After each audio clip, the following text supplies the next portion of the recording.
नमस्कार दोस्तों, मैं हूं ममता तिवारी और आप सभी का स्वागत करती हूं मेरे चैनल ममताज वे में। कैसे हैं आप सब? तो ये बताने के लिए कमेंट बॉक्स में श्री हरि विष्णु जरूर लिखिए। तो चलिए दोस्तों, आज हम इस वीडियो में जानेंगे देवशयनी एकादशी, हरिशयनी एकादशी का व्रत हमें कब रखनी है, पारण कब करनी है, एकादशी तिथि कब से प्रारंभ हो रही है, कब समाप्त हो रही है, इस एकादशी में हमें किन किन बातों का ध्यान रखनी है, कौन कौन से कार्य हम कर सकते हैं, कौन कौन से कार्य हम नहीं कर सकते हैं, सब कुछ मैं आपके साथ शेयर करूंगी। कौन कौन से मांगलिक कार्य नहीं हो सकता है, हर चीज़ बताऊंगी। ध्यान पूर्वक सभी बातें आप लोग समझ लीजिएगा। तो चलिए वीडियो को शुरू करते हैं। इससे पहले दोस्तों, अगर आपको मेरा वीडियो पसंद आता है तो प्लीज़ आप मेरे चैनल को सब्सक्राइब कर दीजिएगा, बेल आइकन को प्रेस कर दीजिएगा, जिससे कि मेरे वीडियो के नए नोटिफिकेशन आप सभी के पास सबसे पहले पहुंचे।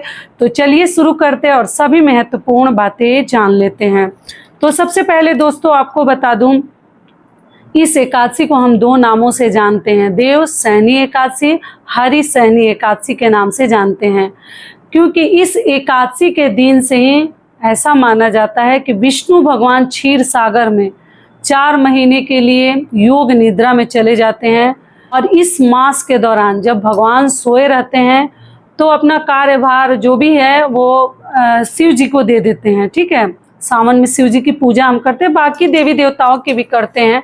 लेकिन इस महीने में जैसे जब भगवान योग निद्रा में चले जाते हैं तो किसी भी प्रकार के शुभ और मांगलिक कार्य, शादी विवाह, मुंडन, गृह प्रवेश, ये सभी कार्य नहीं होते हैं। बाकी जो भी कार्य हैं, जैसे कि इंगेजमेंट करना हो या लड़का देखने जाना हो, लड़की देखने जाना हो, कुंडली मिलाना हो, इस प्रकार के सभी कार्य आप लोग कर सकते हैं। ठीक है, कथा कहलवाना हो या कोई अन्य मतलब नया कुछ कार्यक्रम करना है तो सावन में आप लोग सभी कार्य कर सकते हैं। केवल विवाह, शादी, मुंडन नहीं होता है। बाकी सावन जो है ना, बहुत ही शुभ और पावन महीना है, आप लोग कोई भी कार्य कर सकते हैं। तो इस 4 महीने के दौरान, जिसको चातुर्मास के नाम से भी हम जानते हैं, शुभ और मांगलिक कार्य नहीं किए जाते। आप लोग पूछे दीदी खरमास लग रहा है क्या, मलमास? जी नहीं, जब भगवान योग निद्रा में चले जाते हैं तो कोई भी शुभ कार्य नहीं होता। और फिर जगते कब है विष्णु भगवान? तो कार्तिक महीने में जब देवउठनी एकादशी आती है, देवउठनी नामी है, उस दिन भगवान योग निद्रा से जगते हैं। तो घर घर में शुभ और मांगलिक कार्य, विवाह, शादी फिर से प्रारंभ हो जाते हैं। ठीक है, तो इसलिए इस एकादशी का एक अलग ही महत्व है। ये आषाढ़ महीने की शुक्ल पक्ष की देवशयनी एकादशी है। ठीक है, और उसी दिन जैसे आद्रा भी समाप्त हो रहा है 6 तारीख को। तो आप लोग ध्यान रखिएगा, जो लोग भी खीर वगैरह अभी नहीं बनाए हैं बना लीजिएगा। खीर पूड़ी मैं तो वीडियो डाली थी, दाल वाली पूड़ी या सादी पूड़ी जो भी देख लीजिए, आम वगैरह बना मतलब भगवान को चढ़ाते हैं और पूड़ी खीर बनाकर हम खाते हैं। ये क्लियर हो गया। तो इसलिए ये एकादशी बहुत अधिक महत्वपूर्ण है और शुक्ल पक्ष की एकादशी है। तो आप लोग देख लीजिएगा, क्योंकि जो लोग भी मान लीजिए कृष्ण पक्ष की नहीं करते हैं, केवल महीने में एक ही एकादशी का व्रत करते हैं, वो शुक्ल पक्ष की एकादशी का व्रत करते हैं। तो इस एकादशी व्रत से आपको उठाने की जरूरत नहीं है। ये भी प्रश्न हर एकादशी वीडियो में पूछा जाता है, तो आप लोग मत उठाइएगा। देवउठनी एकादशी से उठाते हैं या निर्जला एकादशी से उठाते हैं, कुछ लोग उत्पन्ना एकादशी से भी उठाते हैं। ये क्लियर हो गया। चलिए अब आगे जान लेते हैं कि हमें एकादशी में किन किन बातों का ध्यान रखनी चाहिए। तो 10वीं से लेकर और पारण तक, यानी कि द्वादशी तक के संपूर्ण नियम विधि बीच के मैं आपके साथ शेयर करूंगी।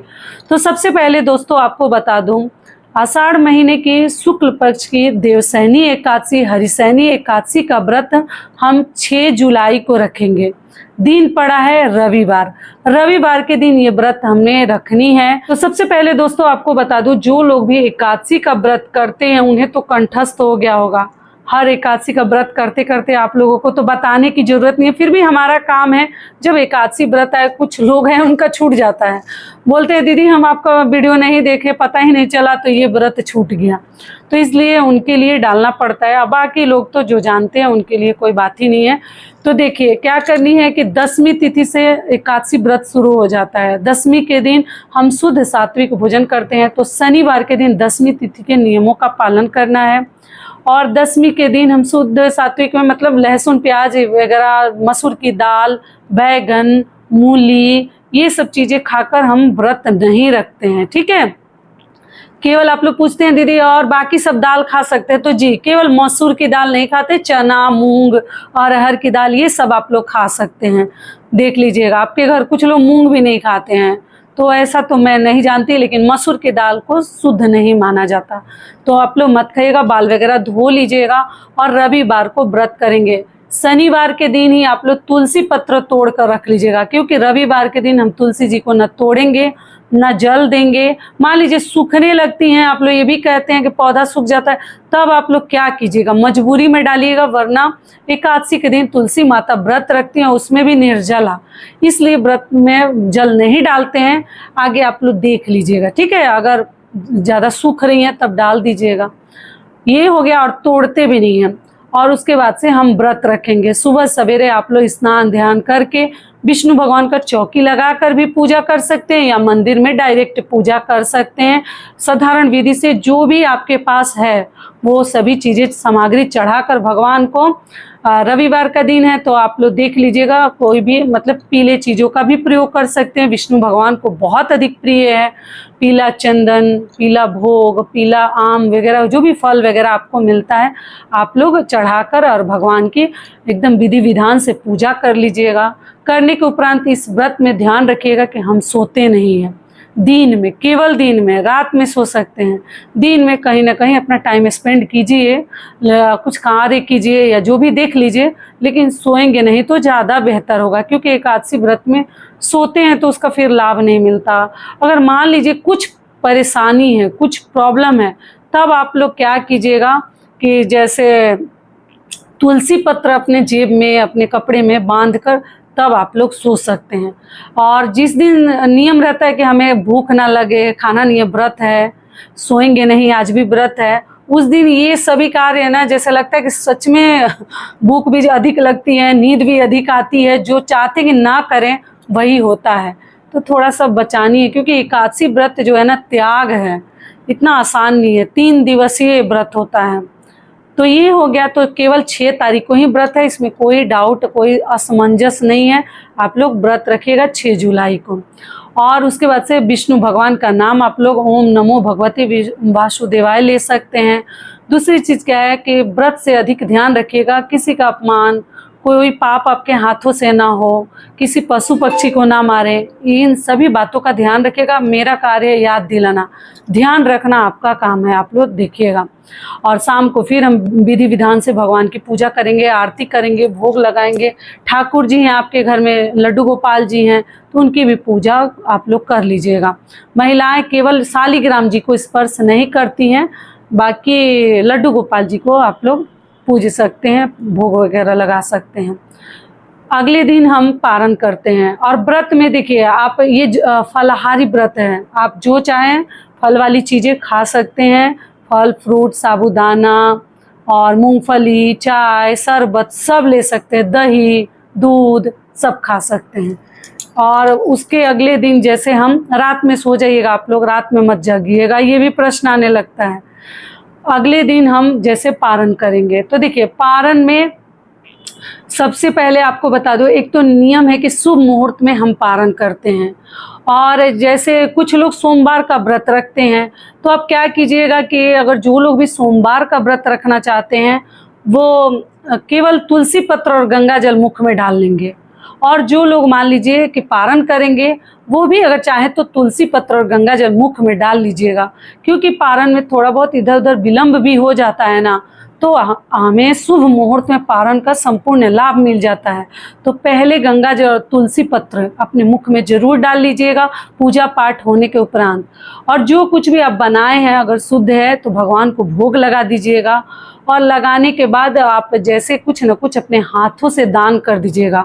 एकादशी के दिन अनाज का दान व्रत के दिन नहीं करते हैं, और द्वादशी के दिन आप लोग दान कर सकते हैं। अन्न का, आटे का दान किया जाता है। हम लोग न चावल खाते हैं न चावल दान करते हैं।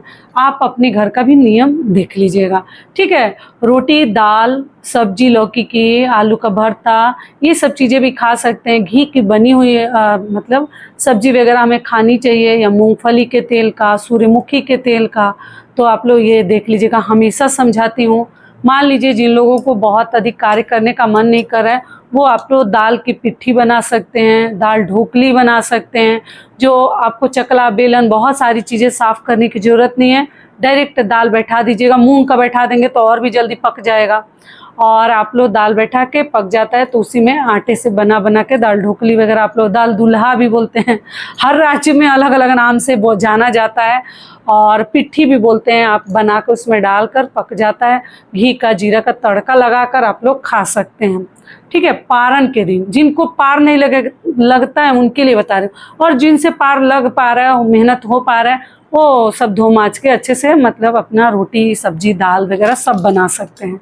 और इसमें क्या होता है ना, दाल रोटी दोनों का आपको जैसे ये मिल जाता है कि मतलब हम खा लेते हैं, संतुष्टि हो जाती है, और चकला बेलन वगैरह का टेंशन नहीं रहता है, ठीक है। उसको बहुत ही ध्यान से धोना पड़ता है, लकड़ी का रहता है तो और भी ध्यान से धोना पड़ता है। और दान वगैरह करके और पहला निवाला पशु पक्षियों के लिए निकाल दिया जाता है। तो यही सब कार्य जैसे हम देवसैनी एकादशी के पारण में करेंगे।